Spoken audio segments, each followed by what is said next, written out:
মাত্র 17 দিনে মৃত্যুদণ্ড রায় দিয়েছে। এটি বাংলাদেশের একটি ইতিহাস হয়ে থাকবে।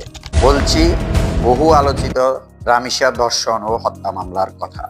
গত 20 মে রামিসাকে ধর্ষণ করে কেটে টুকরো টুকরো করে হত্যা করা হয়। তখন সাংবাদিকেরা রামিসার বাবাকে প্রশ্ন করেন, আপনি কি চান? রামিসার বাবা বলেন, আপনারা করতে পারবেন না, আপনাদের এই ধরনের কোনো রেকর্ড নাই। এই একটি কথায় পুরা জাতি নড়ে চড়ে বসেন। রাজপথে নেমে আসেন দেশের সর্বস্তরের জনগণ। দেশের মানুষ তীব্র ক্ষোভে ফুলে ওঠেন।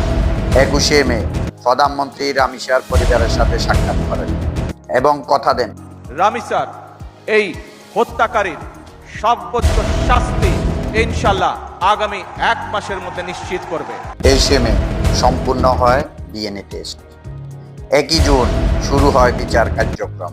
সাক্ষী দেন রামিসার মা, বাবা, প্রত্যক্ষদর্শী, ম্যাজিস্ট্রেট, ডাক্তার, পুলিশ কর্মকর্তা।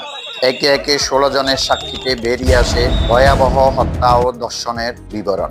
4 জুন আদালতে সকল যুক্তিতর্ক বিচার শেষ করে 7 জুন আদালত আসামিদেরকে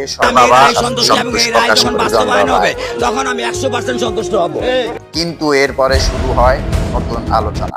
বাংলাদেশের আইনমন্ত্রী অ্যাডভোকেট আসাদুজ্জামান বলেন, রায় যদি বহাল থাকে 3 মাসের মধ্যে রায় কার্যকর করা সম্ভব। এখন মানুষের মনে প্রশ্ন, প্রধানমন্ত্রী যেখানে কথা দিয়েছেন 1 মাসের মধ্যে রামিসা হত্যা মামলার রায় কার্যকর করা হবে, সেখানে আইনমন্ত্রী বলতেছেন ভিন্ন কথা।